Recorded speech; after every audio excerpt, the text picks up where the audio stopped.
Assalamualaikum warahmatullahi wabarakatuh. Salam sejahtera bagi kita semua. Yang terhormat kepada Bapak Halim Mahfud selaku dosen mata kuliah Pengendalian dan Penjaminan Mutu, serta rekan-rekan saya yang saya cintai dan saya banggakan. Pada kesempatan kali ini, kami dari kelompok 2 ingin mempresentasikan hasil penelitian kami yang berjudul Analisis Pengendalian Kualitas Hasil Produksi dalam Upaya Mengurangi Cacat Produk pada Pabrik Tahu Mentari. Nah, tak kenal maka tak sayang, maka dari itu izinkan saya untuk memperkenalkan kelima rekan saya. Yang pertama itu ada Siva Najra dengan NRP 21103120004, ada Dinda Almira dengan NRP 21103120008, ada saya sendiri Irma Rahmawati dengan NRP 21103120012, ada Rima Karisma dengan NRP 21103120013, ada Utari Skaramadani dengan NRP 21103120018, dan terakhir ada Siva Mufida dengan NRP 21103120024. Selanjutnya kita masuk ke dalam materi yang pertama, yaitu pendahuluan. Perkembangan industri yang semakin cepat ini membuat lingkungan usaha semakin kompleks dan penuh persaingan. Pesaing menjadi salah satu kendala dalam mendirikan sebuah usaha, sehingga menuntut para pelaku usaha untuk dapat bersaing di dalam industri yang sejenis maupun tidak sejenis. Nah, kunci utama dalam memenangkan persaingan adalah dengan meningkatkan kualitas produk.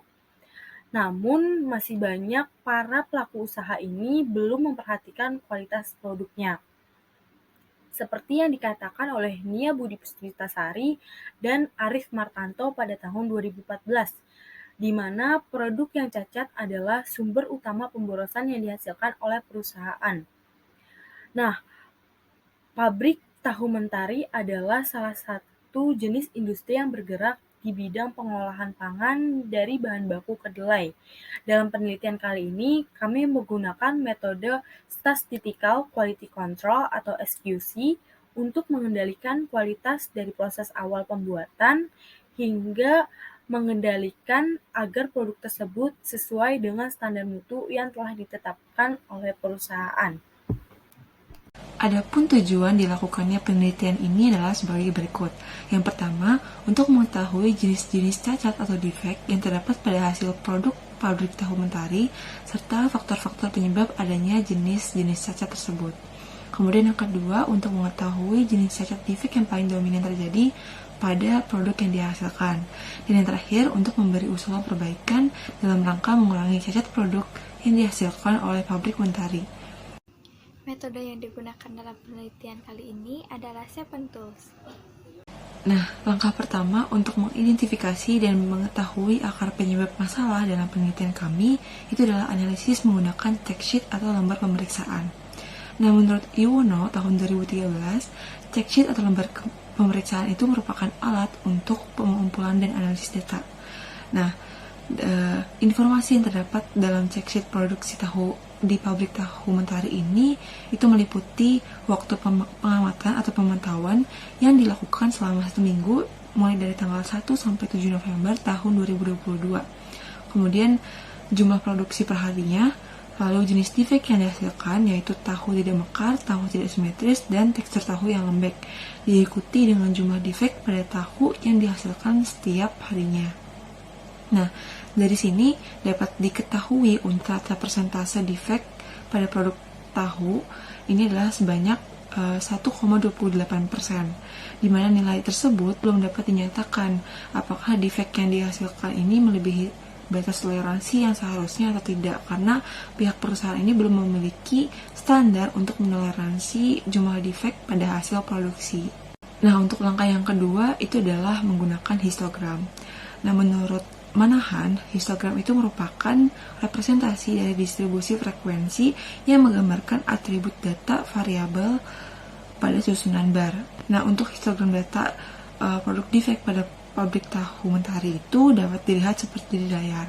Nah, dapat diketahui bahwa jenis defek yang paling sering muncul itu adalah defek tahu tidak simetris, yaitu sebanyak 6 papan, lalu diikuti defek tekstur tahu lembek, yaitu sebanyak 3 papan, dan defek yang paling sedikit Yang paling sedikit itu adalah tahu tidak mekar, itu sebanyak 2 papan. Hal ini menunjukkan bahwa masih kurang baiknya proses pemotongan tahu pada pabrik tahu mentari. Presentasi yang ada pada defect dan kegunaannya untuk melihat seberapa besar proporsi kerusakan produk yang terjadi pada tiap subgrup per tanggal.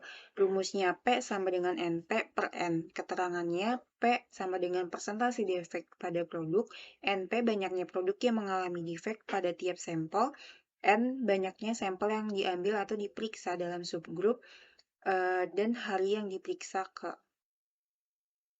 Kemudian di sini ditemukan proporsi di mana sampel ke-1 proporsinya senilai 0,014286, sampel kedua proporsinya 0,01667, sampel ketiga 0,008696, sampel keempat 0,01667, sampel kelima 0,008696, sampel keenam 0,01667, sampel ketujuh 0,007937.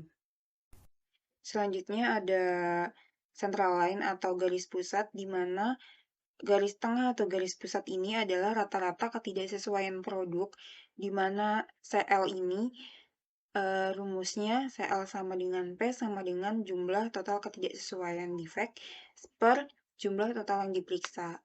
Nah, di sini kita dapat lihat bahwa ditemukan CL-nya adalah 0,01287. Yang berikutnya yaitu menghitung batas kendali atas UCL dan batas kendali bawah LCL. Ini dimaksudkan agar kita mengetahui data yang kita peroleh sudah berada pada batas kendali atau tidak. Untuk rekapitulasi data hasil UCL dan LCL, kita sajikan dalam bentuk tabel. Yang berikutnya yaitu membuat peta kendali P. Ini dimaksudkan agar kita lebih mudah dalam melihat ada tidaknya data yang keluar dari batas kendali atas maupun batas kendali bawah. Hasil pengolahan data peta kendali P dapat dilihat di layar. Hasil analisis peta kendali P menunjukkan bahwa defect yang dihasilkan selama proses pengamatan itu masih berada di antara batas kendali atas maupun batas kendali bawah, sehingga hal ini menunjukkan bahwa defect yang dihasilkan masih berada pada batas yang wajar. Selanjutnya ada diagram Pareto. Diagram Pareto ini adalah grafik balok dan baris yang menggambarkan perbandingan jenis data terhadap keseluruhan.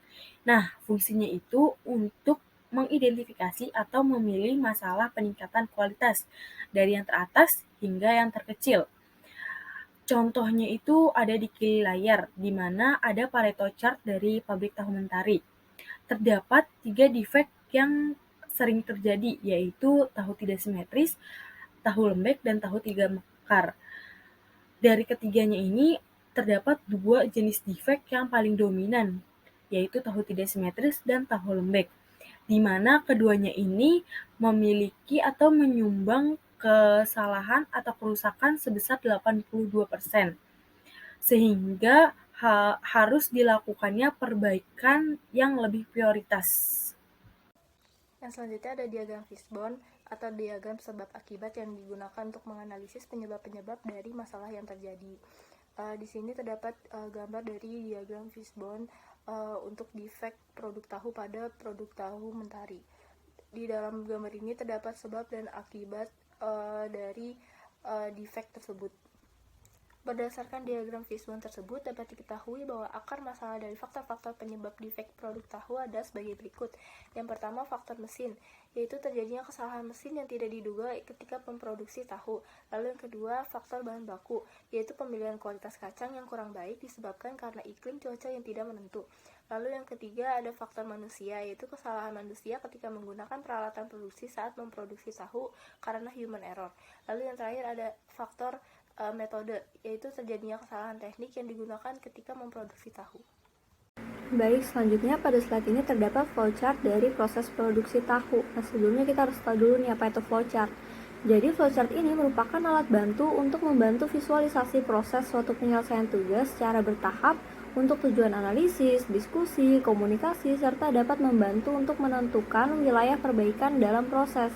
Maka dari itu, dengan menggunakan flowchart, kita dapat mengetahui tahap perbaikan proses agar dapat menghasilkan produk akhir yang optimal. Adapun tahapan dari proses produksi pada pabrik tahu Mentari yaitu meliputi penyortiran bahan baku, perendaman biji kedelai, penggilingan biji kedelai, proses pemasakan, pengasaman tahu, dan pencetakan tahu. Nah, selain itu, pada flowchart ini juga terdapat dua aktivitas decision yang dilambangkan dengan simbol belah ketupat, yaitu decision setelah proses pemasakan dan setelah proses pencetakan tahu. Nah, di mana aktivitas decision ini dapat membantu pengamat dalam mengetahui dan menentukan hal-hal yang harus dilakukan jika dalam suatu proses menghasilkan produk yang tidak sesuai. Nah, dalam hal ini ketidaksesuaian setelah proses pemasakan dapat dilakukan dengan cara merebus ulang tahu dengan durasi yang lebih lama. Sedangkan untuk ketidaksesuaian kesimetrisan dapat dilakukan dengan merapikan hasil potongan tahu agar lebih sesuai dengan standar yang seharusnya. Nah, kemudian setelah kita melakukan analisis menggunakan alat bantu Steven Tools, kita dapat memberikan usulan perbaikan pada pabrik tahu Mentari agar dapat mengurangi total defect pada proses produksi. Adapun usulan perbaikan yang dapat diberikan yaitu yang pertama, perlu adanya standar dalam perendaman bahan baku agar tekstur yang didapatkan menjadi optimal, yaitu dengan melakukan perendaman selama 4 jam dan dengan kadar air sebesar 75%. Yang kedua, pabrik perlu memberikan standar suhu dan waktu dalam proses pemasakan yang sesuai dengan kondisi pematangan maksimal, yaitu dengan suhu sebesar 100 derajat Celcius dan dengan waktu 10-15 menit. Yang ketiga, pabrik perlu memberikan standar penakaran jumlah bibit masam agar tekstur tahu tidak terlalu lembek dan dapat mengembang sempurna. Yang keempat, pekerja perlu lebih teliti ketika melakukan pencetakan tahu maupun ketika pekerja melakukan proses pengadukan tahu. Dan yang terakhir, pabrik perlu menetapkan persentase defect produk yang masih dapat diterima dalam proses produksi. Nah, kemudian pada slide ini terdapat dokumentasi pengambilan data dari pabrik tahu Mentari. Sekian presentasi dari kelompok kami. Apabila ada kesalahan kata atau kalimat yang kurang berkenan mohon dimaafkan. Wassalamualaikum warahmatullahi wabarakatuh.